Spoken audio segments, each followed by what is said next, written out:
এবার শবনম বুবলির পর্দা ফাঁস করলেন অভিনেত্রী অপু বিশ্বাস। শবনম বুবলি যে কিভাবে বিবাহিত পুরুষদের ঘর ভাঙে সেটা নিজেই ক্লিয়ার করলেন।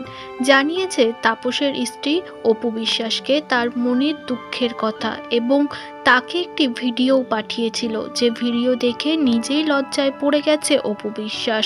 অপু বিশ্বাস অন ক্যামেরায় বলে, ওই মহিলা তৈরি হয়েছে বিবাহিত পুরুষদের সংসার ভাঙার জন্য।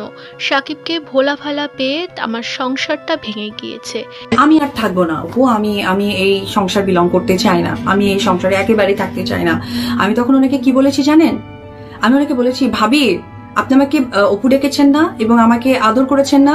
ভাবি ওই মহিলার ইন্টেনশনই হচ্ছে প্রত্যেকটা সংসার ভাঙানো, ঠিক আছে? তো যাই হোক, সাকিব অত্যন্ত একজন মানে কি বলবো, সরল সোজা একজন মানুষ। এই সরল সোজা মানুষকে উনি যা তা ওনার মতো করে ইউজ করতে পেরেছে, ঠিক আছে? সাকিবকে ইউজ করতে পেরেছে সাইনবোর্ডের মতো। আমি ভাবি এই কাজ জীবনে আপনাকে করতে দিব না, আপনি দরকার পড়লে বলেন, আমি ভাইয়ার সাথে কথা বলবো। আমাকে একটা ক্লিপ পাঠিয়েছে, বড় টড় হয়ে যায়, এর মধ্যে আমার কাজে মিলে ঝাড়ু দিতে আসছে, তখন তো আমার মাও বেঁচেছে, বন্ধ করে পপু